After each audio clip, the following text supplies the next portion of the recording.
Hello ඔන්න වික්කඩොට්ටාව අදත් ඉතින් අදත් ආවේ වටින වීඩියෝ එකක් අරගෙන හිස්ටරි ඔෆ් ක්‍රිකට් ගැන කතා කරන්න මේ ක්‍රිකට් ක්‍රීඩාවේ ආරම්භය සහ මේ වෙනකොට ආපු ගමන ගැන කතා කරන්න. ඉතින් 16 වෙනි සතවර්ෂයේ අගභාගයේ අග්නිදිග එංගලන්තයේ මේ ගම්මාන ක්‍රිකට් කියන වචනේ ඩච් ලැන්ග්වේජ් එකේ ක්‍රික් කියන්නේ මේ ස්ටික් එක. නැත්නම් යෂ්ටිය. එතකොට යෂ්ටියකින් පන්දුවකට පහර දෙන ක්‍රීඩාවක් කරලා තියෙනවා 16 වන සතවර්ෂයේ. ඉතින් මේක තමයි මේ ක්‍රිකට් ගැන හොයාගෙන යනකොට ක්‍රීඩාව බිහි වෙච්ච කතාව. ඉතින් මේකෙන් පස්සේ ඉතින් මේක ප්‍රදේශයෙන් ප්‍රදේශයට ගමෙන් ගමට ප්‍රචලිත වෙලා ගම් අතර එතකොට කුලී කණ්ඩායම් අතර ක්‍රමක්‍රමයෙන් ඕක ප්‍රචලිත වෙලා දියුණු වෙලා මේක තොන සතවර්ෂය වෙනකොට ප්‍රාන්ත මට්ටම දක්වා දියුණු වෙනවා. ඒ ප්‍රතිඵලයක් විදිහට ලන්ඩන් වල ක්‍රිකට් සමාජය බිහි වෙනවා. එතකොට සරේ සසෙක්ස් ඔය වගේ ප්‍රාන්ත කණ්ඩායම් ක්‍රීඩා සමාජය බිහි වෙන්න පටන් ගත්තා. ඉතින් 1787 ඉතින් මාලිබෝන් ක්‍රිකට් සමාජය නිර්මාණය වෙනවා. ඒ නිර්මාණය වෙන්නේ ලෝ ඔෆ් ක්‍රිකට් කියන එකත් එක්ක. ඉතින් මුලින්ම ක්‍රිකට් නීති 3 සම්පාදනය වෙන්නේ 1787. ඉතින් මේක බොහොම ඉක්මනට ප්‍රචලිත වෙලා යන නිසා යම් නීති රාමුවක අවශ්‍යතාවයක් මතුවෙනවා. ඉතින් එතකොට බැට් බෝල් විකට් කියන නීති 3 මුලින්ම සම්පාදනය වෙනවා. ඉතින් බැට් එකත් අතීතයේදී අයිස් හොකි පිත්තක් හා සමාන උපකරණයක් තමයි භාවිතා කරලා තියෙන්නේ. ක්‍රමක්‍රමයෙන් මේක ජ්‍යාමිතික හැඩයන් වලට භාජනය වෙලා යම් අන්තර්ජාතික සීමාවන් ඔස්සේ මේ වෙනකොට බැට් එක බොහොම හොඳට සංවර්ධනය වෙලා තියෙනවා. ඉතින් පන්දුවත් එහෙමයි වියලි ලොම් වියලි හම් භාවිතා කරලා අතීතයේ හදාගත්ත පන්දු තිබිලා තියෙන්නේ. දැන් මේ වෙනකොට හොඳ තත්ත්වයේ ලෙදර් පන්දු නිර්මාණය වෙනවා. පුරා ඩියුක්ස් වගේ බ්‍රෑන්ඩඩ් තියෙනවා. ඒ වගේම ස්ටම්ප් එකත් ඉතින් අතීතයේදී මේ ස්ටම්ප් එක කියලා කියන්නේ මේ ගොවිපළවල් ආශ්‍රිතව තිබ්බ ඒ ద్వාරයක් වගේ උපකරණයක්. ඉතින් මේක ඇතුලෙන් මුලින්ම පන්දුව ගියොත් ඒක දැවී යාමක් විදිහට තමයි අතීතයේ සටහන් කළේ. ඉතින් මේකේ ස්ටම්ප් එක 100 ගණන් වල වගේ වෙනකොට ස්ටම්ප් දෙක වර්තමානයේදී 3 stumps and 2 bails විදිහට මේක ස්ටෑන්ඩර්ඩයිස් වෙලා තියෙනවා. ඉතින් ওই විදිහට ওই නීති ටික 1787 සම්පාදනය වුණාට පස්සේ ඔන්න ක්‍රිකට් ක්‍රීඩාවේ යම් කිසි දියුණුවක් ඇති වෙනවා. ඉතින් මේ ක්‍රමක්‍රමයෙන් එනකොට ඔන්න තව තැනක වාර්තා වෙනවා මේක එංගලන්තයෙන් එළියට ඕස්ට්‍රේලියාව, ඉන්දියාව, සවුත් ආෆ්‍රිකාව වගේ ඕගොල්ලන්ගේ යටත් රීජවල ඉන්න රටවල් වලටත් මේක ප්‍රචලිත ප්‍රතිඵලයක් විදිහට මේ රටවල් දෙකක් අතර තරගයක් පැවැත්වුණා කියලා ඉතිහාසය සඳහන් වෙනවා 1844 කැනඩාව හා එක්සත් ජනපදයේ අතර. ඉතින් සෙන් ජෝර්ජ් ක්ලබ් එකේදී නිවියෝක් වලදී මේ තරගය පවත්වලා තියෙන්නේ. ඉතින් 2 day match එකක් විදිහට මේක කැනඩාව ජයග්‍රහණය කරලා තියෙනවා.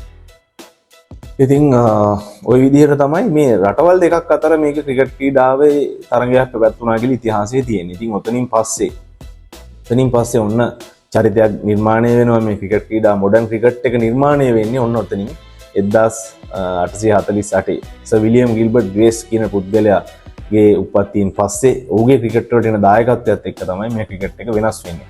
මෙන්න මොහු මේ අතීතයේ ක්‍රිකට් ක්‍රීඩාව බොහොම වේගයෙන් ක්‍රීඩා කරන ක්‍රීඩාවක් විදිහට තමයි තිබිලා තියෙන්නේ. කියන්නේ අපේ විදිහට කියනවා නම් බැට්ස්මන් කෙනෙක් ආවොත් ආපු වෙලේ ඉඳන් පන්දුවට පහර දෙන ස්වරූපයක් තමයි තිබෙන්නේ. නමුත් මේ විලියම් ගිල්බර්ට් ග්‍රේස් කියන පුද්ගලයා මේක ටික රිද්මයානුකූලව ඒ කියන්නේ ඩිෆෙන්සිව් ෂොට් එක හොයාගන්නවා. Defensive shot හොයාගන්නවා. ඉතින් ක්‍රිකට් එක දෙන්නේ නැතුව පන්දුවට පහර දෙන්න පුළුවන් කියන ටෙක්නික් එක හොයාගන්නවා. ඒකේ ප්‍රතිඵලයක් විදිහට මේ බැක් ෆුට් ෆ්‍රන්ට් ෆුට් කියන ටෙක්නික්ස් ඔන්න බිහි වෙනවා. ඉතින් ඒකෙන් පස්සේ ඔන්න කවර් ඩ්‍රයිව් එක බිහි වෙනවා. ඉතින් යා සෑහෙන මේ මොඩර්න් ක්‍රිකට් එකේ ඉන්න ෆාදර් ඔෆ් ක්‍රිකට් කියන නෝර්ත නාමයෙන් උත් මොහු හඳුන්වනවා. ඉතින් ටෙස්ට් ක්‍රිකට් වලට අඩිතාලම හැදෙනවා මෙයාගේ මේ ටෙක්නික් එකත් එක්ක.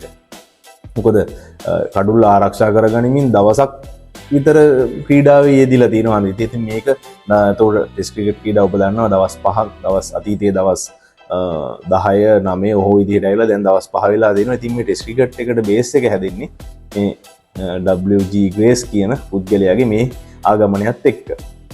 මේකේ ප්‍රතිඵලයක් විදිහට 1877 ප්‍රථම අන්තර්ජාතික ටෙස්ට් තරගය පැවැත්වෙනවා එංගලන්තයේ සහ ඕස්ට්‍රේලියාව අතර MCG වල මෙල්බන් ග්‍රවුන්ඩ් එකේ.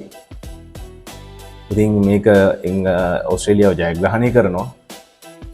ඉතින් මේකෙන් පස්සේ ඔන්න ටෙස්ට් ක්‍රිකට් ක්‍රීඩාව එතනින් බිහි වෙනවා. ඉතින් ඒකේ ප්‍රතිඵලයක් විදිහට අලු බඳුන වගේ දීර්ඝ ටෙස්ට් මැච් තරඟාවලිය නිර්මාණය වෙනවා. ඉතින් ක්‍රමක්‍රමයෙන් ඉතින් ආසියාවේ, දකුණු අප්‍රිකාවේ, එතකොට බටහිර හින්දිය කොදෙව් සඳහා ඔන්නෝම පැතිරිලා ගිහිල්ලා ඉතින් මොවුනුත් ඔන්න ටික ටික මේ ක්‍රිකට් ක්‍රීඩාවට ප්‍රවිෂ්ඨ වෙන්න පටන් ගන්නවා. ඉතින් 1877 ඉඳලා අවුරුදු 94කට පස්සේ, කියන්නේ දශක 9කට පස්සේ එක්දින ක්‍රිකට් රටාව බිහි වෙනවා. ඒ කියන්නේ මේ ඕස්ට්‍රේලියාව හා එංගලන්තය අතර ටෙස්ට් තරඟාවලියක දෙවෙනි ටෙස්ට් තරඟේ දවස් 3ක් එක දිගට වර්ෂාවෙන් බාධා එල්ල වෙලා තරඟය කරන්න වෙන්නේ නැහැ. ඉතින් අන්තිම දවස් දෙකේ මැච් එක ගහන්න තීරණය කරනවා. පන්දු වාර 40 ගානේ එක සයිඩ් එකකට ඕවර් එකකට පන්දු 8ක් භාවිතා කරනවා මේ තරඟයේදී. ඉතින් මේක තමයි ඔන්න වන් ඩේ ක්‍රිකට් එක නිර්මාණය වෙන්නේ. මේක අහම්බෙන් මේ ගත්ත මේ තීරණය නිසා ඔන්න එක්දින ක්‍රීඩාවට පාර හැදෙනවා. ඉතින් ඕස්ට්‍රේලියාව ජයග්‍රහණය කරනවා. එතකොට පන්දු වාර 40 ගානේ තමයි පළමු එක්දින තරඟය පැවැත්වෙන්නේ. ඉතින් එතනින් පස්සේ ඔන්න තරඟ රටා දෙකක් ක්‍රිකට් ක්‍රීඩාව තුළ නිර්මාණය වෙනවා. ඉතින් මේකේ පදනම ඔස්සේ මේ එක්දින තරඟ රටාව ඔස්සේ ඔන්න 1975 ඉඳන් ක්‍රිකට් ලෝක කුසලානය සංවිධානය වෙනවා. ඒ කතාවත් මම ඉස්සරහට අරන් එන්නම්. ඒ වගේම තමයි ඉතින් දැන් මේ වෙනකොට අන්තර්ජාතික ක්‍රිකට් කවුන්සිලය විසින් තරඟ රටා ත්‍රිත්වයක් හඳුන්වලා දීලා තිබෙනවා, නිර්මාණය වෙලා තිබෙනවා. ඉතින් 20/20 ක්‍රිකට් රටාව 2005 දී තමයි ප්‍රථම වතාවට අන්තර්ජාතිකව ක්‍රීඩා කරන්නේ ඕස්ට්‍රේලියාව සහ නවසීලන්තය අතර. නමුත් මේක මේ 2003 2002 ඉඳලා එංගලන්ත ප්‍රාන්ත මට්ටමින් මේ 20/20 තරඟ පැවැත්විලා තියෙනවා. නමුත් අන්තර්ජාතික මට්ටමට රටවල් දෙකක් ඔෆිෂියල් මැච් එකක් දක්වා එන්නේ 2005න් පස්සේ. ඉතින් ඒකෙදි ඕස්ට්‍රේලියාව ජයග්‍රහණය කරනවා.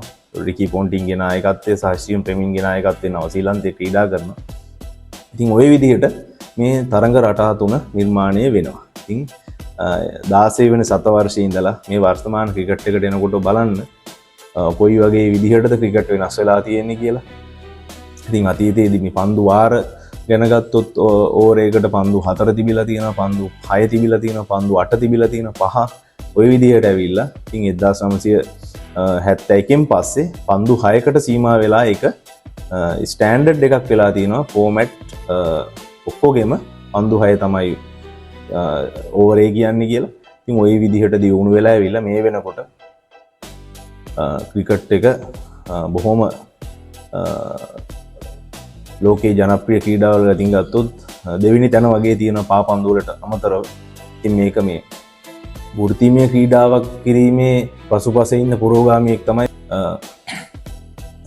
WG ග්‍රේස් කියන පුද්ගලයා. ඔහු තමයි මේක වෘත්තීයක් විදිහට කරන්න පුළුවන් කියලා හඳුන්වා දෙන්නේ. ඉතින් ක්‍රිකට් ක්‍රීඩාවෙන් ආදායම් ලැබපු ක්‍රීඩකයන් අතර ඔහු පෙරමුණේම ඉන්න ක්‍රීඩකෙක්. ඉතින් එතනින් පස්සේ මේ ආපු ක්‍රිකට් රටාව අද වෙනකොට බලන්න මේක ෆ්‍රැන්චයිස් ක්‍රිකට් දක්වා දියුණු වෙලා තියෙනවා. ඉතින් ඕවර් 20 තරඟ රටාවෙන් අමතරව තව ඕවර් 10 තරඟ රටා නිර්මාණය වෙලා තියෙනවා. ඊට පස්සේ 100 කියලා තරඟාවලියක් නිර්මාණය වෙලා තියෙනවා, පන්දු 100යි. ඒ වගේම 6 සයිඩ් එකක් සංවිධානය වෙනවා, හොංකොං 6 සයිඩ්. ඉතින් ওই විදිහට මේ ක්‍රිකට් ක්‍රීඩාව දැන් මේ විදිහට වේගයෙන් ජනප්‍රියව ගලාගෙන යනවා. ඉතින් වාණිජමය වශයෙන් හොඳට ආදායම් ලබා ගන්න පුළුවන් ක්‍රීඩාවක් වෙලා තියෙනවා. ඉතින් මේ වගේම තමයි වැඩසටහනක් අරගෙන මම එන්නම්. මොකද දැන් වික්කඩොට් channel එකේ page එකේ මගේ සෙග්මන්ට්ස් 3ක් මම සූදානම් කරලා තියෙනවා අරන් ඉන්න. හෙලෝ කොහොමද? මැච් ඇනලයිස් එක, ඒ වගේම ක්‍රිකට් බේස් කියන සෙග්මන්ට් එක, ඒ වගේම ක්ලාසික් ටොස් කියන මේ අද කතා කරපු සෙග්මන්ට් එක. එකතු වෙලා ඉන්න වික්කඩොට් එක ෆලෝ කරන්න, ලයික් කරන්න, සබ්ස්ක්‍රයිබ් කරන්න එක්ක. එහෙනම් සුබ දවසක්.